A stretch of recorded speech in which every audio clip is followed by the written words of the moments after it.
que hoy vamos a hablar de temas de sesgos de la inteligencia artificial. Es un gran reto, sobre todo si queremos que la IA sea justa para todas. Si le pedimos que dibuje una familia, probablemente va a ser una familia compuesta por un hombre y una mujer, no demasiado mayores, con 2 hijos, siempre con hijos, un hijo y una hija, ni demasiado pequeños ni demasiado mayores, en unos 8 o 9 años. Que la inteligencia artificial no es neutra. Hemos editado el manual de defensa algorítmica y ahí lo que intentábamos precisamente era dar armas a la gente, herramientas para poder protestar o para poder reclamar en caso de percibir una injusticia algorítmica pues, sobre sus datos.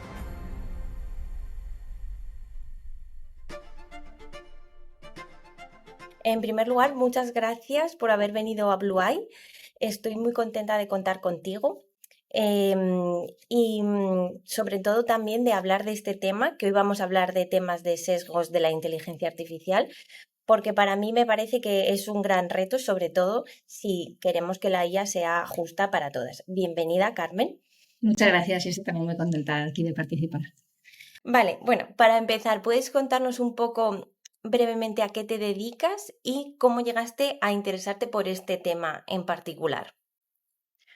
Pues a qué me dedico es un poco difícil de explicar, tengo que hacer como todo el recorrido para que se entienda un poco mi perfil porque no es muy inmediato, ¿no? Yo soy lingüista, yo estudié traducción e interpretación, estudié filología hispánica, mi máster es en comunicación intercultural, siempre he estudiado, mis estudios son en torno al lenguaje y a la comunicación. Pero entré como traductora en un centro de tecnología, en un centro de innovación que es el Instituto de Ingeniería del Conocimiento aquí en Madrid y ellos estaban trabajando en un proyecto de lingüística computacional. Empecé a trabajar con ellos y finalmente pues me quedé ahí, me quedé 9 años, ¿no? Entonces, en esos proyectos de procesamiento de lenguaje, lo que ellos hacían era crear sistemas que eran sistemas algorítmicos que trabajaban con el lenguaje desde diferentes perspectivas, ¿no? Por ejemplo, desde la analítica del sentimiento, que era darle a la máquina un texto y que pudiera decirnos si ese texto estaba vertiendo una opinión positiva o negativa hacia un objeto, ¿no? Que podía ser una marca, un producto.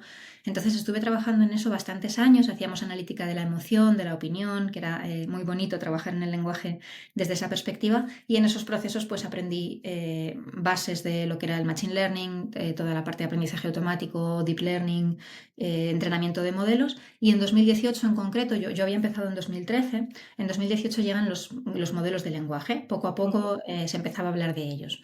Ahí pues yo también participé en procesos que ya estaban más orientados a trabajar con el machine learning, entonces creábamos recursos lingüísticos para poder entrenar esos modelos, esos recursos los tenían que crear lingüistas computacionales que estuvieran un poco integrados en estos procesos de inteligencia artificial que nadie llamaba de inteligencia artificial entonces, ¿no? Que eran de datos, sí, minería de texto, procesamiento de datos, nunca hablábamos de IA hasta que se empezó a poner de moda pues en torno a 2021 tímidamente y luego ya en 2022 con el salto de ChatGPT. Justo en 2021 yo cambio de sector, salgo un poco del entorno tecnológico y paso a trabajar donde trabajo ahora, que es en Prodigioso Volcán. Prodigioso Volcán es una consultora creativa, de forma que cambio de trabajar con gente de ingeniería, de ciencia de datos, de telecomunicaciones, de desarrollo de software, pues paso a un entorno completamente distinto que es trabajar con infografistas, con periodistas, con comunicadores,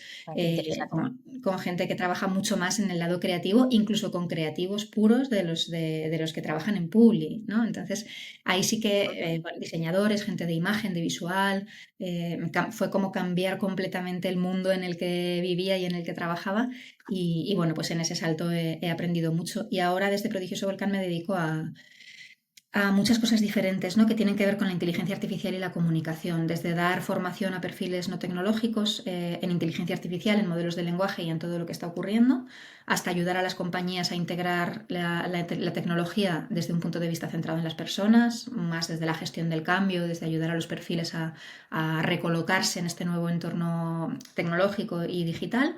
Y luego hacemos proyectos también creativos que tienen la inteligencia artificial como un ingrediente fundamental, ¿no? Y bueno, yo creo que esos proyectos quizás es lo que más se conoce de nosotros porque se hacen famosos porque son como muy originales y muy vistosos, pero en realidad pues hay todo un trabajo también de integración de la tecnología en las empresas. Claro, o sea, digamos que te empapaste de temas de Machine Learning porque estuviste pues muy pegadita a nosotros, ¿no? A Exacto. los técnicos. Y el tema en particular de los sesgos, entiendo que te vino el interés un poco por ver que quizás habían como ciertas injusticias en los modelos o que tenías que analizar esas injusticias, o por qué te vino este tema en particular, ese interés. Me vino de manera natural en los propios proyectos, ¿no? Porque yo veía cómo había un sesgo siempre de base de algún tipo. No todos los sesgos son necesariamente perjudiciales para alguien, a veces hay un sesgo que simplemente es perjudicial para el proyecto, ¿no? Pero claro, esto es más grave cuando ese sesgo perjudica a las personas. Claro. Pero era tan sencillo como que los modelos son tramposos. Los modelos de Machine Learning son tramposos. Yo trabajé en un proyecto de análisis de claridad en el lenguaje. Creamos un sistema que analizaba el lenguaje y te decía, en base a diferentes métricas, si tu texto estaba más cerca de ser un texto claro o más cerca de ser un texto oscuro o incomprensible para la gente, ¿no? Y entonces te Ah, daba ese calibrado, esa medición.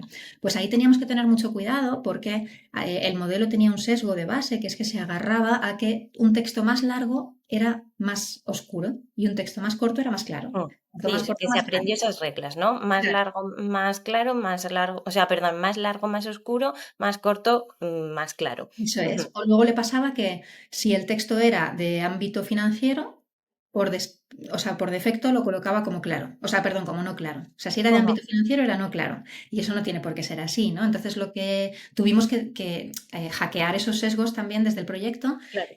Por ejemplo, todos los textos de entrenamiento tenían que tener la misma longitud para que Mm, no pudiera agarrarse a texto más eso es. largo o más corto. O todos los textos, lo que hacíamos eran pares, ¿no? Te damos el mismo texto en versión oscura y en versión clara.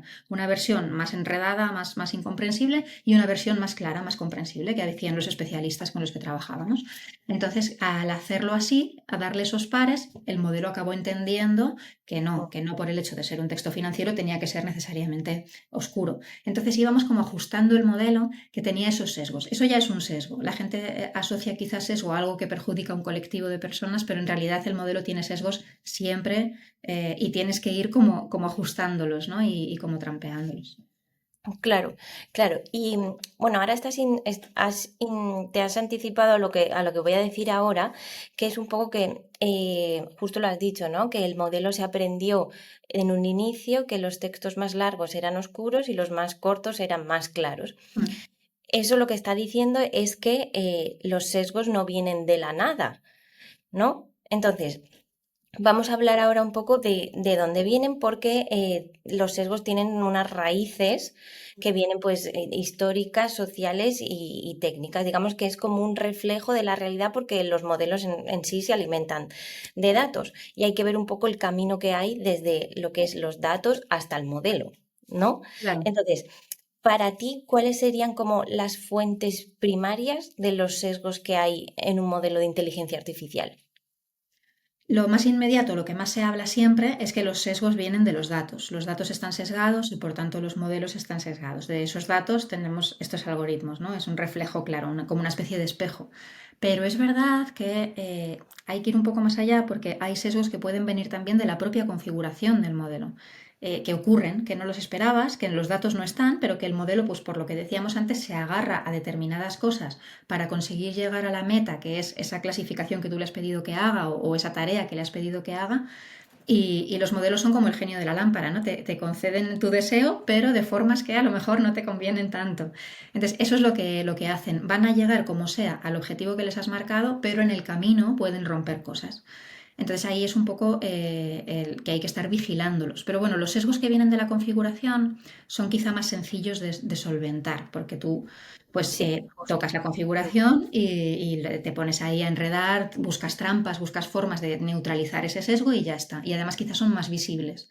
Sin embargo, los sesgos que vienen de los datos, esos son más complicados, sobre todo porque Sí, total. cuando hablamos de datos para entrenar modelos, estamos hablando de cantidades gigantes de datos, unas cantidades astronómicas, ya cada vez menos, porque ya los modelos necesitan cada vez menos, pero cuando entrenábamos desde 2018 a 2023, claro, no había Necesitamos todo. unas cantidades de Claro, datos gigantes. Yo siempre he trabajado en texto, pero vamos, para imagen y todo igual, necesitas unas cantidades de datos enormes.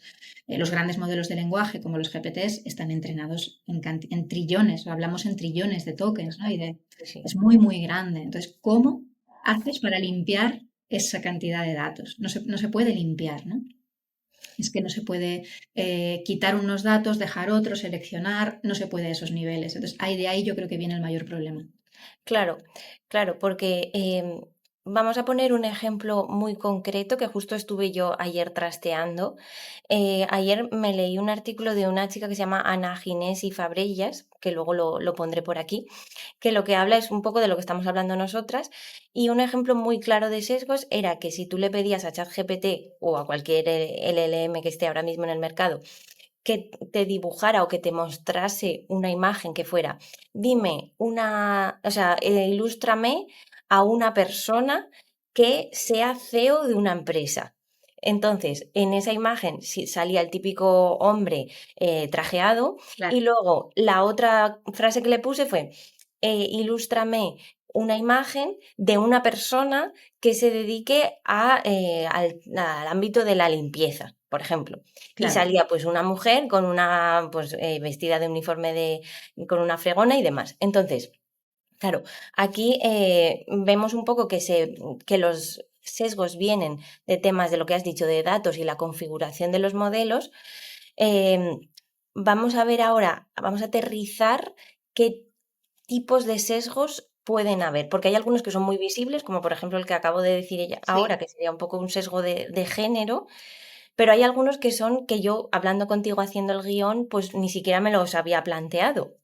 Entonces, vamos a ver ejemplos concretos para entenderlo mejor. ¿Qué tipos de sesgos nos podemos encontrar? Yo creo que el más conocido, del que más hemos hablado, es el sesgo de género, pero claro, Mm, porque estamos hablando de que el objeto de ese sesgo, que es la mujer, es una población muy grande, entonces es más visible, estamos todas como buscándolo, criticándolo, protestando por él, ¿no? Entonces creo que depende mucho de cómo de grande es el objeto víctima de ese sesgo, ¿no? Cuando la víctima es claro, más minoritaria, pues es más difícil. eso Pero es, sí. yo creo que la prueba que todo el mundo debería hacer es decirle a cualquier modelo de imagen o a ChatGPT, dibuja una persona. O sea, ni siquiera necesito que le digas que es un CEO o darle más. Dibuja una persona. Hazme una imagen de una persona, sin más, sin decirle más. Es mucho más probable que sea un hombre. Es mucho más probable que sea joven. O sea, que ya tenemos sesgo de género, sesgo de edad. Es mucho más probable que sea blanco caucásico. Ya tenemos también sesgo étnico-racial. Es mucho más probable que pertenezca a una clase social media o media alta, con lo cual ya tenemos también sesgo de clase. Tenemos toda la colección, no solamente en pedirle que haga una imagen. Y luego podemos encontrar sesgos más sutiles o de otro ámbito, ¿no? Porque si le pedimos que dibuje una familia, probablemente va a ser una familia compuesta por un hombre y una mujer, no demasiado mayores, con dos hijos, siempre con hijos, un hijo y una hija, ni demasiado pequeños ni demasiado mayores, en unos 8 o 9 años, Ujú. siempre están bebiendo agua, siempre están cenando brócoli, siempre hay como mucha comida sana verde en la mesa. Eso Entonces, no lo, no, ¿y por qué? Lo del tema de por qué estén comiendo sano es por alguna razón yo pienso que es porque esto bebe de todas las imágenes que hemos subido a Internet. Entonces, cuando subimos imágenes a Internet para publicidad o para imágenes de stock o para campañas de comunicación o lo que sea, subimos imágenes perfectas, idealizadas. Entonces, estas imágenes idealizadas, el modelo ha aprendido que eso es lo que es una familia. Una cosa Claro, idealizada y completamente estereotipada. Y otra tontería, que es una tontería, pero nunca están en exteriores, siempre están en una casa. Porque la ujú, mayoría de las fotos de familias que hemos subido a internet están dentro de una casa, no están en el claro, exterior jugando o en la playa. Entonces ahí es un sesgo tan grande y una acumulación de sesgos tan grande que pensar que cada vez que alguien hace una petición a la IA y recibe un resultado y lo interpreta y a lo mejor lo usa incluso para publicar algo, está incurriendo en todos esos sesgos, puede ser un impacto en el pensamiento colectivo enorme Claro, además invisibiliza otro tipo de realidades, ¿no? O sea, otro tipo de familias monoparentales, del Eso es. mismo género y demás. O sea que O una sí, persona con un perro es una familia, o claro, una justo, sí, persona sí, sola, o sabes que eso es. estamos precisamente en la sociedad intentando abrir un poco la mente y tener otros modelos de familia y conseguir que la sociedad los dé como válidos, que todavía está costando mucho, y que la familia hegemónica no sea la de siempre, la tradicional, ¿no?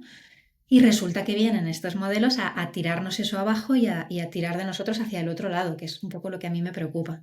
Claro, claro. Otro ejercicio que hice ayer que me gustaría compartir contigo es que, bueno, yo quería hacer, mirar otro tipo de sesgo que era un poco el sesgo de género, bueno, de género no, perdón, de clase social.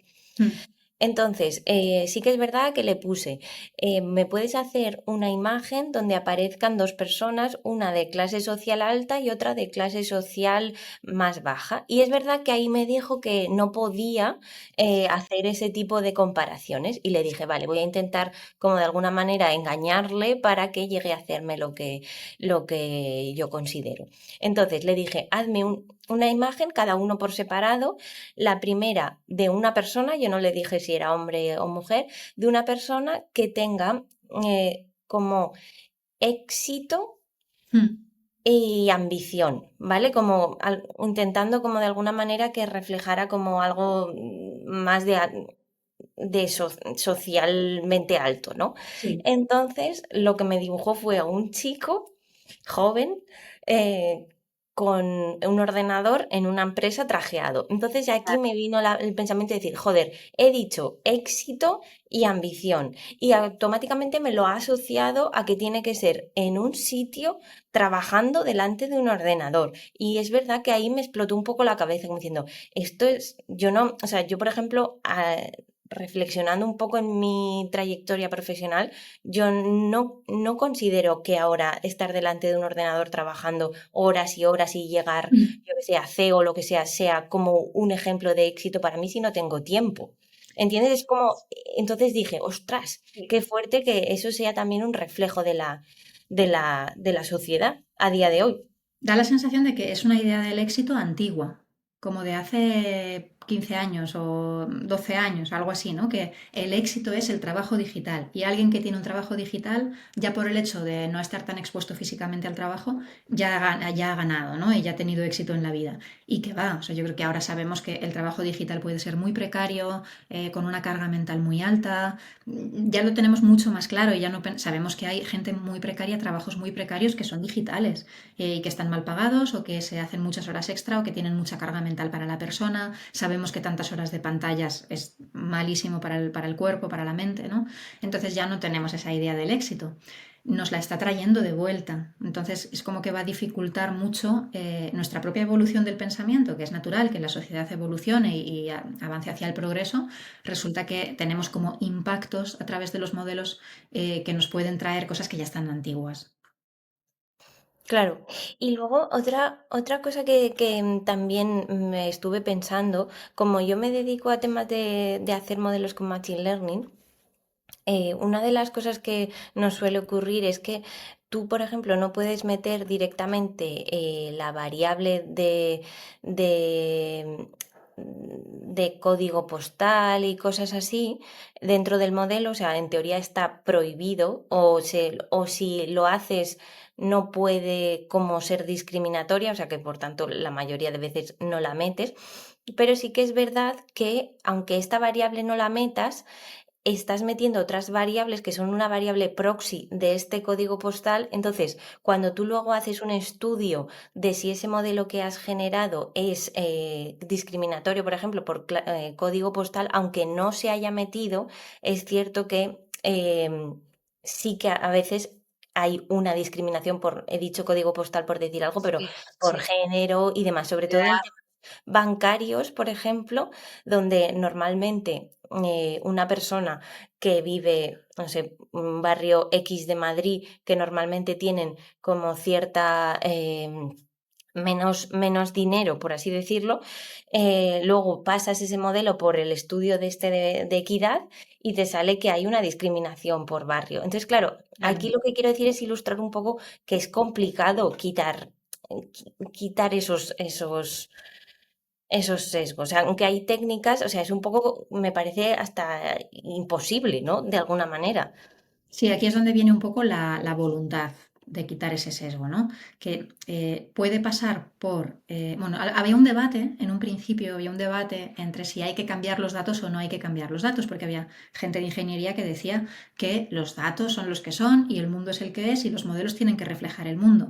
Que yo siempre decía, ya, pero es que no, Esa era mi parte, en plan de, si es que esto es así, claro, ¿qué hago? No puedo, tampoco puedo inventármelos, ¿no? Aunque claro. hay técnicas de sesgar, o no sé cómo se llama la palabra, pero que sí Sí, que de existen bias, técnicas. en inglés, De el de vallas, eso. bias. Sí. Lo que pasa es que, claro, tú te pones en el contexto de algo que no es una empresa, sino que es, por ejemplo, la seguridad social o lo que llama la ley de IA el alto impacto, ¿no? El alto riesgo. El alto riesgo es que impactan los derechos fundamentales de las personas. Vivienda, financiación, salud, justicia, todo lo que impacta en eso, no puedes correr el riesgo de que tenga un sesgo muy grande que esté perjudicando a un colectivo. En ese caso, lo que dice la ley es que tienes que retirar el sistema, que esto es muy duro, ¿eh? Tienes que retirar el sistema hasta que consigas solventar ese sesgo. Entonces eso, claro, dificulta el progreso tanto en cuanto dificulta, o sea, que tú has invertido en un modelo, lo has implantado y resulta que te lo retiran la Unión Europea o te multa la Unión Europea y lo tienes que retirar porque tiene un sesgo que es difícilmente controlable, pero claro, por otro lado, es que estás haciendo daño a un colectivo, entonces no se Claro, puede sí. consentir. Es un poco ese equilibrio. Tiene que haber como alguna ventana, pues como la explicabilidad, por ejemplo, que nos Mm. dé idea de que en el futuro esto va a funcionar un poco mejor. Claro. Y luego otro ejemplo que te planteo yo es, por ejemplo, hay muchísimos sistemas ahora de reconocimiento facial, de reconocimiento de voz y demás. Entonces, no digo que tenga fácil solución ni nada, pero, por ejemplo, una persona que tartamudea o que tiene algún tipo de defecto en la cara o algo así, estos sistemas en verdad pues como que no veo o no he escuchado yo en ningún momento que tengan cierta adaptabilidad, ¿no? Porque, por ejemplo, una persona que tartamudea no le va a entender del todo bien, o, ¿sabes? Lo que quiero decir, como que Sí. también, aparte de los modelos, otro tipo de cosas de IA que también tienen muchas cosas que no tienen en cuenta a todo el mundo, pero claro, es muy complicado tener en cuenta a todo el mundo. De hecho, en 2018, cuando salieron los asistentes de voz, pues salieron la primera Siri, la primera Alexa. Es una tecnología que se lanzó cuando todavía estaba muy verde, como casi toda la tecnología, ¿no? Se lanza, se vende, se promete, pero en realidad luego no tiene un gran desempeño. Pues los lanzaron y la gente se los empezó a comprar, empezaron a estar en los hogares y la gente que tenía un acento en el idioma que no era la variedad estándar del idioma o la variedad de prestigio, más bien, que en el caso del español, pues es la variedad de la meseta, es el español que hablamos tú y yo, que es como pues el que no es del de Andalucía, el que no es el de Asturias, el que no es el de Cataluña, ¿no? El que no es otras variedades del español que están en contacto con otras lenguas, ¿no? O con otras variedades. Toda la gente que tenía un acento de esas variedades se encontraba con dificultades para hablar con estos modelos. Entonces lo que hacían estas personas es modificar su acento, o sea, modificaban su acento para que les entendiera Siri o para que les entendiera Alexa. Y esto era tremendo porque estás obligando al usuario a modificar su naturaleza, que eso es algo que nunca debería pasar, ¿no? Se dieron cuenta y lo corrigieron. ¿Qué pasaba? Que los datasets con los que habían entrenado estos altavoces estaban todos en español estándar o en inglés estándar. Toda la gente que se salía de la variedad hegemónica del idioma o que se considera hegemónica no podían acceder a usarlos de la misma manera, que esto ya era como bastante injusto, ¿no? Entonces hay que hacer esas adaptaciones. Estaría fenomenal no sacar las cosas al mercado antes de comprobar que no pasa esto, pero es difícil por quién crea la tecnología y desde dónde la crea. Aquí, y en lo de reconocimiento facial, está el documental de Coded Bias, que yo se lo recomiendo a todo el mundo, que está en Netflix, que es el de Joy Buolamwini, que es una investigadora que ella es negra y denunció desde el primer momento que los sistemas de reconocimiento facial, donde ella misma estaba trabajando, no la reconocían a menos que se pusiera una careta blanca. Eh, Uf, no reconocían que qué era una miedo. cara, claro, ni siquiera reconocían que eso era una cara. Uf. Entonces ella lo peleó, Es ahora ya heavy eso, ¿eh? esto ya está más avanzado, pero eso dio Mm. lugar a todo un documental en el que ella habla de sesgo algorítmico, que está en Netflix. Es súper interesante el de Coded Bias y lo recomiendo mucho porque ahí entiendes de verdad cuál es el problema del sesgo algorítmico, ¿no? Sí, yo he escuchado también que en Estados Unidos con el tema de los negros también hubo un follón con el tema de que tenían un modelo que era para ver si un preso iba a reincidir otra vez o no. Entonces, el modelo lo que decía era que si eras negro, tenías más probabilidad de reincidencia que una persona blanca. Entonces, claro, aquí ya hablamos como de que entran en juego como derechos humanos en realidad. Sí. De hecho, Entonces, claro, es eh, importante. la ley europea de IA tiene 8 usos prohibidos, 8 usos que están prohibidos en Europa, que no se pueden llevar a cabo de ninguna manera utilizando inteligencia artificial. Y uno de ellos es la predicción policial. El hecho, por ejemplo, de que tú tengas una cámara, todos tenemos cámaras en los parkings y en los centros comerciales que nos graban, ¿no? Pero lo que no se va a poder hacer es que esa cámara vincule tu cara, reconozca tu cara y la vincule con tu DNI, para que se sepa que tú, concretamente tú, estabas pasando por ahí ese ¿No se día. puede hacer eso? Esa vinculación no se va a poder aplicar la inteligencia Ah, no. artificial ahí. Principalmente porque, que ese es otro de los usos prohibidos, no se puede hacer predicción policial. Es decir, no se puede, porque esto ya se ha hecho en Estados Unidos, por eso sabemos que está mal, porque ya Ujú. alguien lo ha probado, ¿no? Poner una cámara con una inteligencia artificial incrustada que lo que hace es predecir si una persona va a cometer un delito o no en función de un posible comportamiento sospechoso. Claro, ¿qué es un comportamiento sospechoso? Pues en ciertos momentos de la historia hemos pensado que llevar una mochila y dejarla en el suelo e irte era un Claro, comportamiento sospechoso. A sí. lo mejor hacer así para sacar un paquete de tabaco en Estados Unidos, como se llevan armas, puede ser un movimiento sospechoso y tú no has hecho nada, pero esa cámara ya puede alertar a una vigilancia policial de que hay una persona ahí con DNI y tal, con esta cara reconocida, que ha hecho un movimiento sospechoso y que te pare la policía incluso. O qué es un comportamiento sospechoso. Quizá estar solo esperando en un sitio sin hacer nada es un comportamiento sospechoso. ¿Y por qué iba a serlo? Pero la cámara puede decidirlo así, ¿no? Porque Claro. está llena de sesgo. Y luego el sesgo que esa cámara inteligente puede tener hacia personas negras, personas vestidas de una determinada manera, Sí. personas con algún atributo religioso que llevan puesto, o puede tener un sesgo infinito. Entonces, como ya se ha visto que en Estados Unidos genera un sesgo horroroso, Europa lo primero que hace es prohibirlo, ¿no? Que yo creo que eso es muy indicativo. Sí, sí, justo tuve otro episodio de este podcast. Estuve con una chica, con Teresa, que hablamos un poco de las dos visiones que tiene Estados Unidos y Europa. Y sí que es verdad que, bueno, a ver, se conoce que en Estados Unidos les da más igual, entre comillas, el tema de los derechos humanos, como que Europa protege más lo que es al individuo. O sea a ver, por mi parte, genial, ¿eh? Y es un poco el enfoque europeo. También es verdad que la sociedad europea no admitiría otra cosa. O sea, la sociedad norteamericana está más, o la sociedad china está más acostumbrada a otros marcos, ¿no? En donde Sí, hay otras fuerzas. En Estados Unidos son muy importantes las empresas tecnológicas y todo el mundo asume que las empresas y la riqueza y el tejido productivo está por encima de los derechos individuales de las personas. En Europa no es así. Nos quejamos mucho de que Europa regula mucho, pero es que la sociedad europea demandaría esa regulación y si no la hubiera nos quejaríamos, ¿no? Entonces, claro. la forma que tiene Europa de estar en el mundo es protegiendo los derechos de los ciudadanos y es fantástico eso, ¿no? Lo que hay que hacer es encontrar el equilibrio entre poder avanzar en la tecnología, poder invertir en la tecnología y cumplir la legislación al mismo tiempo. Claro, y ahora, o sea, acabamos de hablar un poco qué tipos de sesgos hay. No sé si se te queda alguno por el tintero. Uno. Eh, Hemos tocado discapacidad, familia, género, nacionalidad, o sea, y bueno, seguro que hay un montón más que son súper sutiles, pero que en cualquier sitio de internet se pueden encontrar. Pero yo ahora quiero saber, o sea, vale, existen, ¿no? O sea, es una realidad que existen.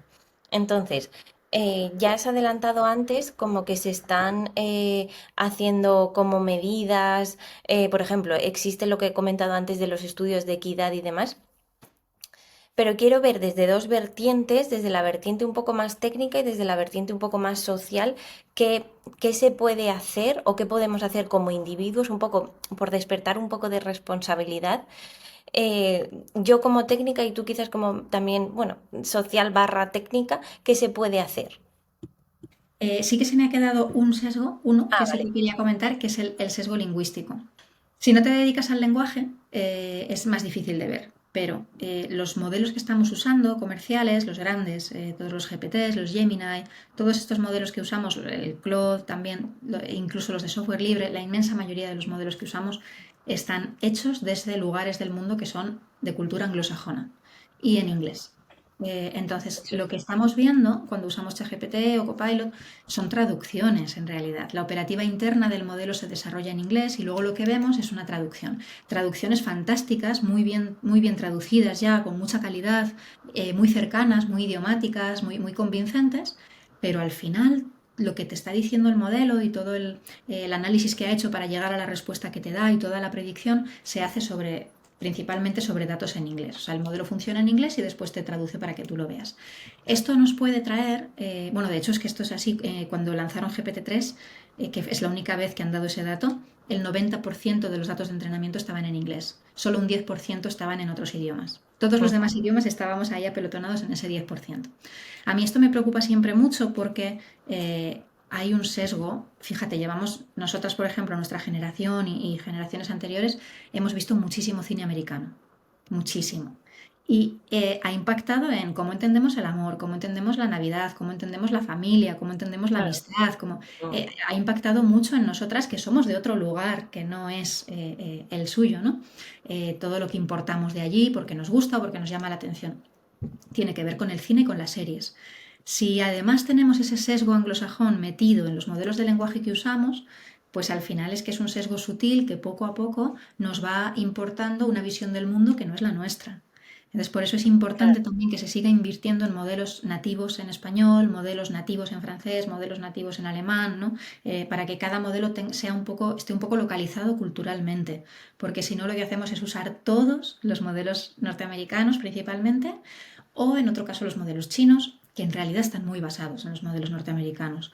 Entonces estamos como perpetuando esa hegemonía cultural, ¿no? Eso que ya sí, como que tenemos tiene desde... toda la estandarización, ¿no? De alguna manera. Claro. Ya tendríamos la música, el cine y además los modelos de lenguaje, ¿no? Que ya es como Claro. lo que nos falta. Entonces pelear un poquito también para que ese sesgo no sea tan grande.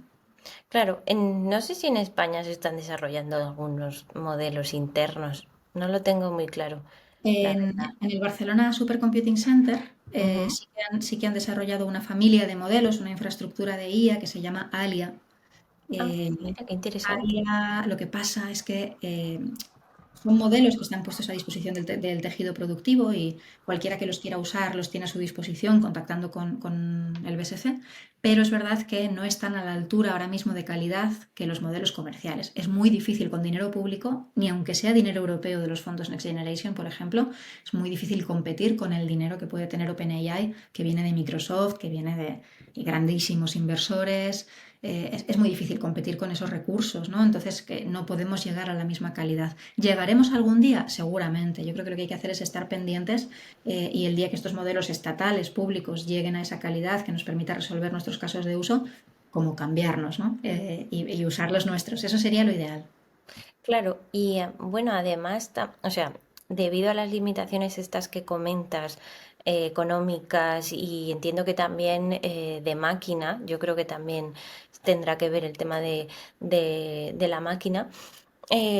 Esto actualmente no podemos, pero sí que podemos, como lo que estaba comentando justo antes, que era como un poco hacer un despertar de responsabilidad. Entonces, yo quería saber un poco, desde tu punto de vista, qué podemos hacer tanto de la parte más técnica, que aquí también puedo aportar yo, y también más de la parte, pues un poco como lo que estamos hablando de saber que cuando tú le preguntas algo a ChatGPT de una familia, de una persona de determinadas características, te va a salir siempre algo más estándar. por así decirlo.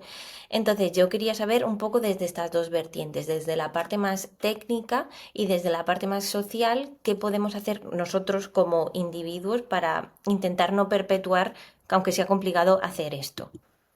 Yo creo que desde la parte más técnica hay camino. Nadie quiere modelos sesgados. Hay gente que tiene más interés que otra en resolver esos sesgos, pero en principio nadie quiere modelos sesgados, ¿no? Entonces, hay un trabajo desde la parte técnica para que los modelos sean más explicables. Y explicables, hay gente que piensa que explicable es que los creadores puedan explicar cómo lo han creado, pero no, explicable es que el propio modelo dé más información sobre sus procesos internos. El propio modelo, desde su diseño, esté preparado para darnos más información sobre esos procesos internos y permitirnos saber o tener una idea de cómo ha llegado a un cierto resultado o a una cierta predicción, ¿no? Si tuviéramos algo así, sería mucho más fácil trazar el sesgo. Es decir, anda, este modelo está sesgado hacia las personas jóvenes, por ejemplo, nunca elige personas mayores. ¿Por qué será? Pues voy a meterme a mirar la trazabilidad y eso habrá expertos que sabrán mirar esa trazabilidad. Más trazabilidad significa más confianza. Entonces yo creo que eso va a ser como el gran camino que en el futuro nos va a llevar a modelos que sean menos caja negra y mucho más auditables, que es lo importante, que sean auditables, ¿no? Y que no esta sensación que tenemos ahora de que ni siquiera la gente que los ha creado sabe explicar del todo cómo funciona el machine learning o el deep learning, ¿no? Que nos perdemos ahí. Ya llega un punto como que perdemos la Sí, autoría. es muy complicado. El tema de las cajas negras es muy complicado. Pero bueno, ahora yo creo que va a haber algún cambio con el tema de la ley esta de la IA Act, que sí Mm. que exige que en determinados sectores tengan una explicabilidad muy clara y además que se hagan unos, lo que he estado todo el rato comentando, que se hace, por lo menos yo en mi trabajo lo que hago es un estudio de equidad que, bueno, comúnmente se conoce como fairness, que es que a partir de ciertas variables como prohibidas, que es el sexo, bueno, sexo o género, no lo tengo muy claro, pero bueno, Mm. esa variable, nacionalidad, ¿qué más? Código postal, si es soltero Claro. y divorciado y demás, y arraigo. O sea, se exige que cuando tú haces ese modelo, tiene que haber, si hay sesgo, que sea muy pequeño Claro. para tomar decisiones. Y luego también, justo ayer estuve leyendo un poco sobre el concepto de, no sé si lo habrás escuchado alguna vez, pero yo me enteré ayer, que era como que el individuo tiene derecho a la explicación. Es decir, que si por ejemplo yo voy a pedir un crédito y me lo deniegan, yo como usuaria tendría el derecho de preguntar y que me explicaran si se ha utilizado inteligencia artificial, por qué ese modelo que se ha utilizado para denegarme, cuáles han sido los motivos. O sea que estos conceptos que yo creo que el individuo puede aplicarlos a su día a día, incluso en temas médicos y en temas, bueno, de toda clase, por ejemplo, también policiales y demás.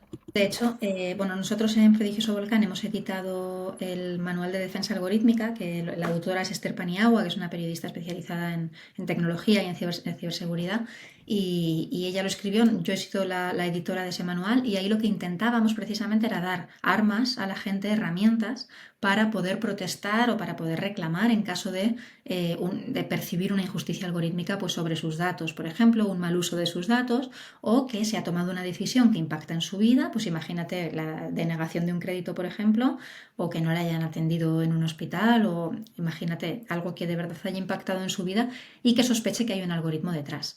En este manual hablábamos de tres derechos. El usuario, la persona, tiene tres derechos. El derecho a saber que está siendo objeto de la predicción de un algoritmo, o sea que sus datos están ahí en ese sistema.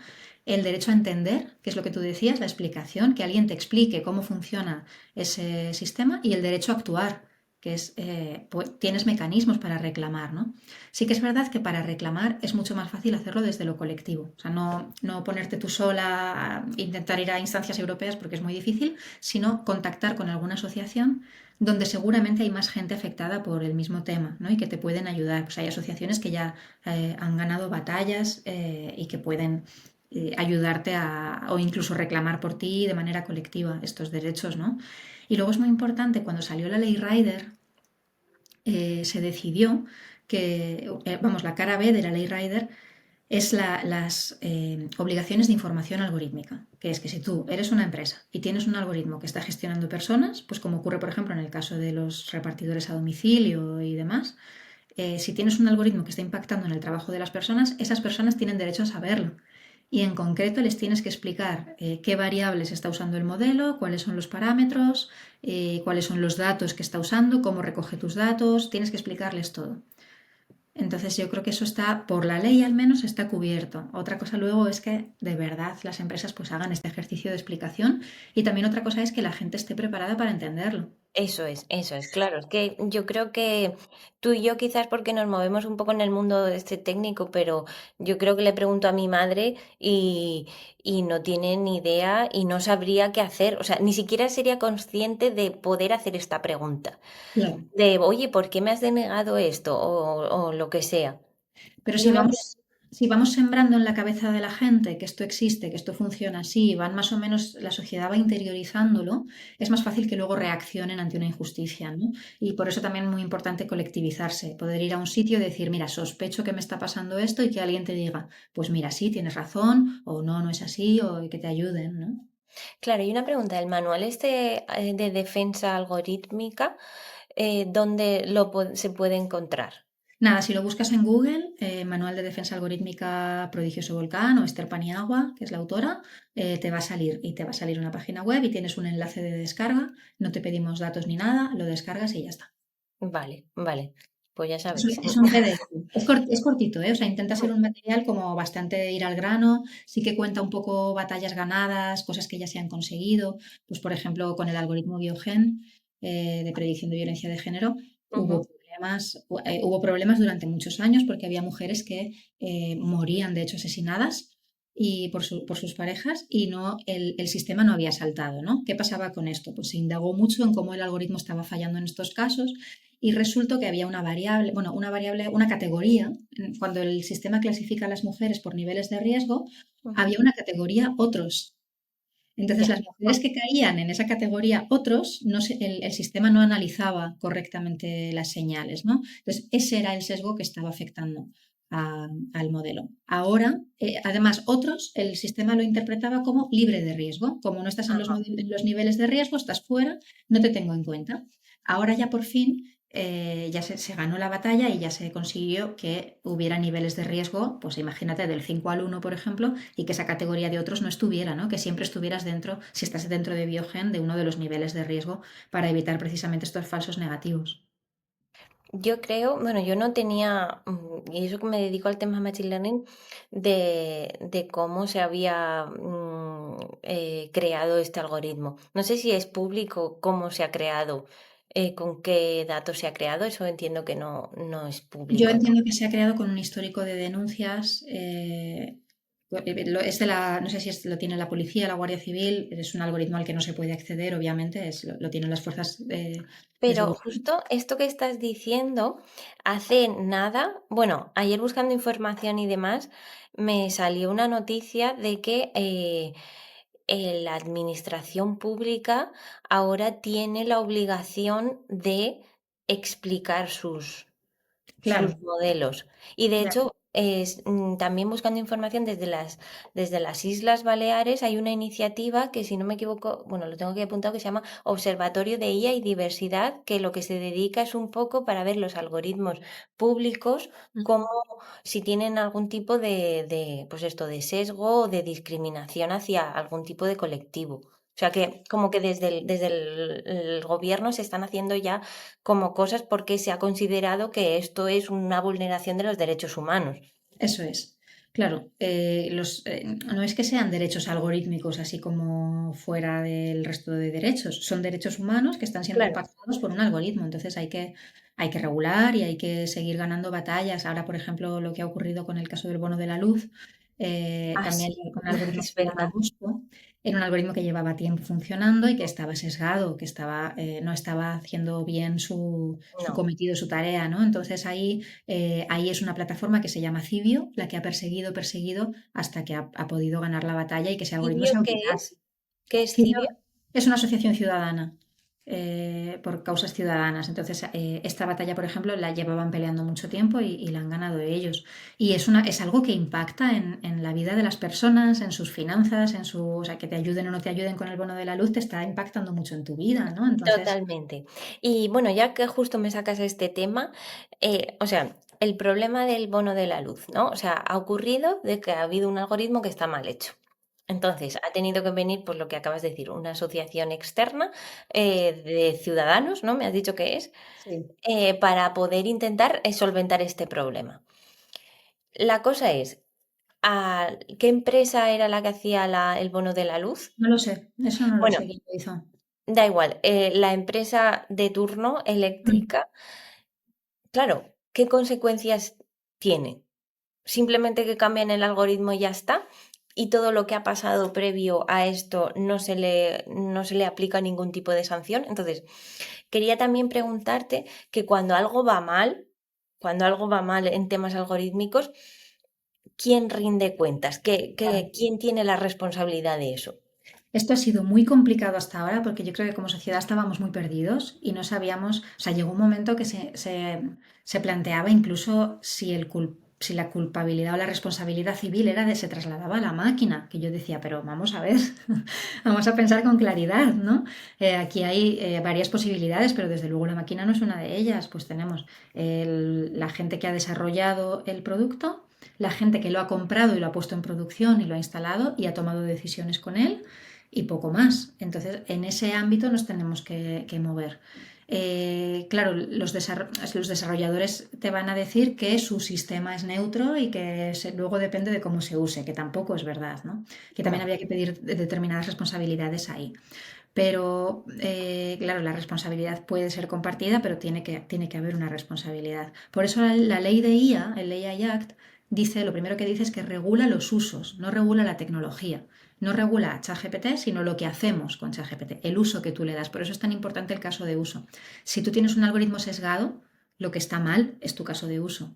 Entonces deberías retirar el algoritmo y solucionar ese caso de uso de otra manera, con otra tecnología o con esa tecnología mejorada.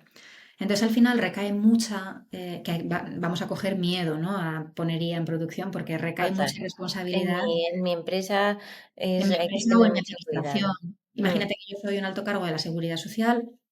eso.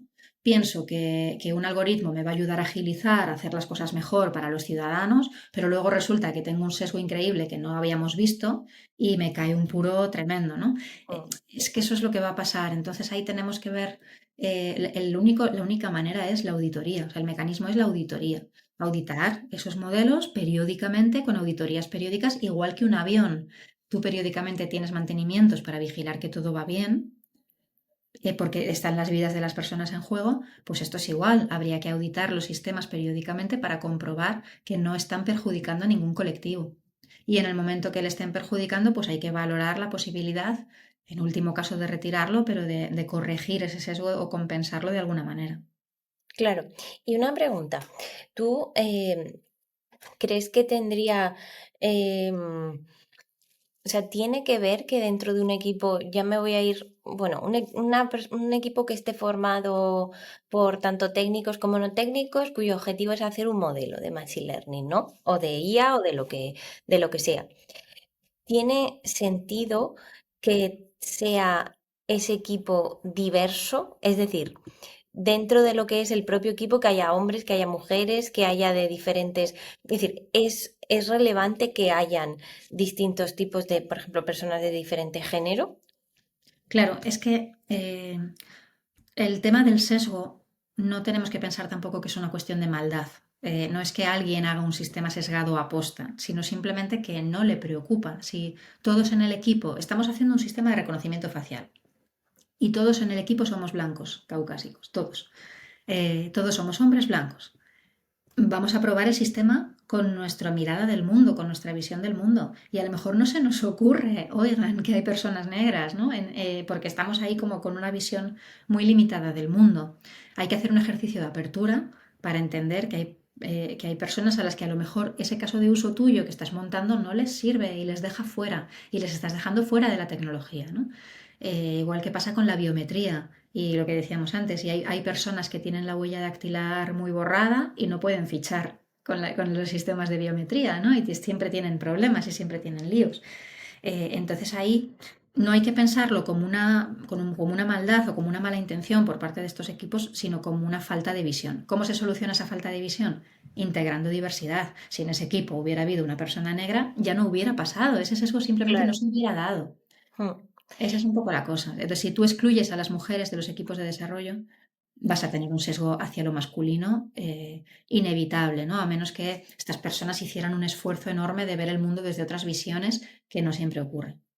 Claro, porque, bueno, ahora porque está viendo más gente, más chicas dentro del ámbito técnico, pero en general suelen haber siempre muchos más hombres que mujeres, aunque eso está cambiando.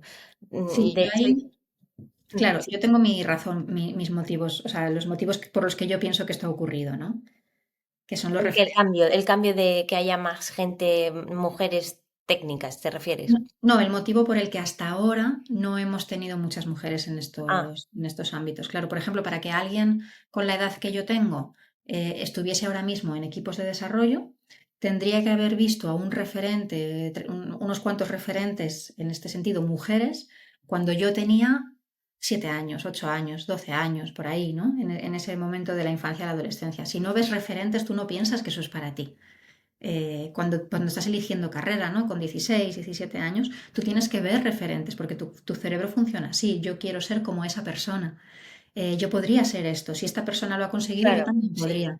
Si sí, tú sí, lo que ves es que todos los informáticos de las películas, de las series, es verdad. son hombres con gafas, eh, Sí, que tipo no son, que no- prototipo. claro, que no son el héroe de la película, que nunca son el héroe, que siempre es Son un los listos ahí en... siempre es un personaje secundario, tú dices, yo no quiero ser un personaje secundario con gafas. O sea, no, lo siento por las Claro, personas que llevan gafas, pero tú dices, yo quiero ser el protagonista. Y el protagonista que se dedica, pues es astronauta o es lo que sea, ¿no? Entonces, descartas la informática. En mi generación todavía las chicas que decían que iban a estudiar informática sorprendían. Sorprendía que una chica quisiera estudiar informática, por ejemplo, ¿no? Muchas mujeres que hay ahora en informática y en procesos de desarrollo son reconvertidas. Estudiaron otra cosa y después se volcaron hacia el lado de la informática más tarde, más adelante, ¿no? Cuando ya la sociedad estaba cambiando esta visión. Y luego, ¿qué mujeres tienes en una apariencia más cercana a la informática y demás? Pues tienes, por ejemplo, una figura como Lisbeth Salander, que es un tipo de mujer muy concreta, que a lo mejor tú no quieres ser ese tipo de mujer. Entonces hay muy poca variedad. Tú tienes que ver una diversidad de mujeres referentes en informática, en desarrollo de software, en IA. Tienes que ver una diversidad de mujeres para tú poder decir, ah, vale, espera, es que yo no quiero ser como esta, pero igual como esta, sí. Entonces, si ella claro. lo ha conseguido, yo también puedo. Y entonces es cuando decido estudiar informática, ¿no? Creo que hasta que no cambiemos los referentes en la ficción y en todo, no vamos a conseguir, o sea, tiene que haber muchos referentes femeninos para conseguir estabilizar un poco ese sesgo. Sí, sí, totalmente, totalmente. Y una cosa que has dicho antes que se me ha quedado la frase, que es que, que has dicho que los sesgos no es algo con maldad, ¿no? O sea, en realidad sí que es verdad que como discriminan, pues solemos tender a pensar que eso, que tienen por detrás una intención maligna o algo así. Sí. Entonces, ya quedan pocos minutos y quería yo hablar un poco de algunas preguntas que nos hagan como pues reflexionar para que las personas pues por ejemplo vayan a ver el manual de defensa algorítmica que habéis creado y demás. Eh, Te pregunto así, bueno, aunque hemos estado hablando todo, la verdad, porque sí que sirve realmente concienciar a los usuarios finales. O sea, creo que además eso va a ser como clave en la corrección de estos sesgos, no solo a quienes generamos los modelos, sino a quienes los reciben, ¿no? Claro, porque hemos hablado casi todo desde el lado técnico al final, pero Eso también es, desde el lado de los usuarios, yo estoy delante de mi modelo y me saca una imagen. Yo tengo que tener la alerta de que esa imagen puede estar sesgada. Y si eso es. nadie por ejemplo, la imagen de la familia, ¿no? Mm, A mí me sale la imagen de la familia, la quiero utilizar para ilustrar un artículo y cojo y la pongo tal cual. y a lo mejor no me doy cuenta de todos los sesgos que estoy arrastrando con esa imagen. Totalmente. Yo Entonces, ayer haciendo pruebecitas, yo animo a todo el mundo que haga algunas pruebas simplemente con decirle a ChatGPT que ilustre imágenes y se dan cuenta de todo lo que hay detrás de esa imagen. claro, entonces es preparar a la gente. Si tú has escuchado una charla como esta o has escuchado alguna vez hablar de los sesgos, te han puesto un par de ejemplos, solo con eso ya está la semillita en tu cabeza para que el día que recibas una imagen o un texto que pueda estar sesgado, que te des cuenta y que no lo uses, ¿no? Y esto ocurre incluso, y este ya como último ejemplo, cosas muy sutiles y muy pequeñas como que los niños digan, Alexa, cuéntame un cuento, o ChatGPT, cuéntame un cuento, ¿no? Porque cuando saca un cuento para un niño y cuando saca un cuento para una niña, es que el cuento es diferente. Que Sí, esto eso es muy fuerte. es Eso es muy muy fuerte. fuerte. Es Eh, muy fuerte, sí. el niño va por el bosque y encuentra una cueva llena de dinero y de tesoros y se llena los bolsillos con el dinero y los tesoros, ¿no? Y la niña, sin embargo, va por el mismo bosque y llega a la misma cueva y lo que encuentra son mariposas y un mundo maravilloso de colores y de flores. La niña no se lleva nada, todo lo que él recibe es tangible y el beneficio que ella recibe es simbólico. Entonces, esto ya es un sesgo. Totalmente. Totalmente. Además, casa un poco con el ejemplo que me salió a mí ayer, este que he comentado antes, de lo del tema de ponme a una persona con éxito y ambición, que es un poco, bueno, lo que tú has Sí, dicho, un sí, poco sí. relacionado con el éxito económico y la ambición económica y del trabajo. Y Claro. otra cosa que yo quería, así como última instancia, que me parece como muy una frase simplemente, que es que decir que la inteligencia artificial no es neutra. Mm. Es decir, como quiero reflexionar sobre esta frase, porque yo creo que la utilizamos como si nada, ¿no? Como si fuese alguien que pregunta-respuesta, como muy neutro, muy llano, y en realidad tiene muchísimas cosas detrás. O sea, es como decir, la inteligencia artificial no es neutral, es un espejo de la sociedad. De hecho, podríamos decir que nada es neutral. O sea, Claro, todo tiene un sesgo. Esta conversación que hemos tenido tú y yo tiene nuestro sesgo también, pues porque somos sí, mujeres total. blancas de Europa, privilegiadas en cierto modo porque vivimos en el primer mundo. Muchas cosas que hemos dicho quizá desde otro lugar se entenderían diferente o se dirían diferente. O sea, libre de sesgo no hay nada, ¿no? El sesgo cero no existe. Entonces, todo lo que hacemos está sesgado. El problema es cuando hacemos cosas que impactan en otras personas. Pues, por ejemplo, las películas de Disney impactan mucho en la gente, porque las ven Sí. generaciones y generaciones, y las vemos cuando somos pequeños y muy vulnerables y muy influenciables. Entonces, que en la película de Disney no hubiera princesas negras o no hubiera princesas asiáticas era un problema. Por eso luego van apareciendo, ¿no? Sí, ahora Distintos están modelos de apareciendo. princesas. Es necesario porque la gente necesita verse representada. Eso Entonces, es. claro, si la gente no se ve representada, eso es una exclusión. Eso es excluir también. Excluir y también, si me voy así más al lado psicológico, intentar encajar en un sitio donde no eres tú, Claro, ¿no? claro, También hay un riesgo de eso. cuánta culpa tienen las películas de Disney de que mujeres con una piel más oscura se maquillen hacia el blanco y se maquillen Eso es. con maquillaje hacia el blanco, porque estamos viendo todo el tiempo referentes blancos en la ficción, ¿no? Entonces ahí nada es neutro, nada es neutro, una película no es neutra, un libro no es neutro, nada es neutro, todo parte de alguien, ¿no? Pero cuando hacemos cosas que impactan en los demás, tenemos que vigilar ese sesgo y tenemos que vigilar la representatividad, sobre todo en sistemas que se están usando a nivel mundial, como ChatGPT o Gemini, que lo está usando todo el planeta, lo mismo una persona en Canadá que otra en China, que otra en la India, que otra en Australia, ¿no? Entonces esto, como es a nivel planetario, hay que exigirles una responsabilidad con este tema Eso de los es. sesgos. Sí, además me quedo con la frase que acabas de decir, que hay que tener representatividad de todos, bueno, entiendo que de la mayoría posible de los colectivos, y además que yo creo que hay técnicas, o sea, hay técnicas matemáticas o, bueno, de generación de algoritmos que pueden mitigar esto, o sea, Sí. que existe. Entonces, también otra cosa, que me están viniendo cosas a la cabeza, es el tema de recabar datos de ese colectivo, ¿no? De alguna manera eso también es una forma de mitigar, porque claro, si las mujeres no podían pedir un préstamo hasta no sé qué año, no había datos de las mujeres. Entonces, Eso es, claro, ahora que ya sí se puede, de hace un montonazo de años, pues ya se han ido recabando más información, pero que va a ser un proceso de tiempo, de claro. que ahora lo invisible se vuelva visible y que se puedan coger esos datos, ¿no? De alguna manera. Sí.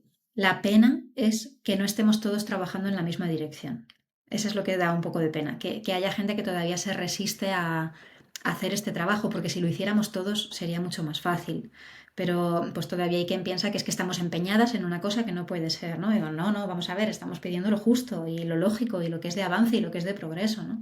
Y si estuviéramos todos remando en la misma dirección, pues todo sería mucho más fácil, pero es verdad que hay foros y hay lugares donde todavía hablas de sesgo de género en los modelos y ya te miran como diciendo, bueno, ya está aquí otra vez la pesada con la historia de siempre. Entonces, si conseguimos más consenso y conseguimos, sobre todo con generaciones futuras, que todos rememos en la misma dirección, pues lo conseguiremos más rápido. Sí, sí, sí. Además, bueno, de gente que se dedica a lo tuyo y a lo mío y bueno, conversaciones como esta yo creo que ayudan mucho, la verdad, sobre todo para despertar un poco de conciencia, aunque sea a unas poquitas personas, pero que bueno. Bueno, pues nada, yo estoy muy agradecida de que hayas participado en el podcast. La verdad es que me ha parecido una conversación súper interesante y me ha hecho aprender a mí cosas investigando yo por internet y haciendo el guión. Y la verdad es que yo recomiendo a todo el mundo que se lea vuestro manual de defensa algorítmica porque bueno, es un poco un reflejo de todo lo que estamos hablando, de dar herramientas, de entender para gente que no entienda cosas de inteligencia artificial, cómo puede impactarles en general en la vida diaria. Entonces, nada, que muchísimas gracias y estoy muy contenta, la verdad, de esta conversación. O sea, me ha parecido muy guay. Yo me lo he pasado genial, se me ha pasado volando, así que muchas gracias a ti. Y nada, espero que alguien nos oiga y que le ayude un poco a conocer mejor este mundo y a situarse mejor.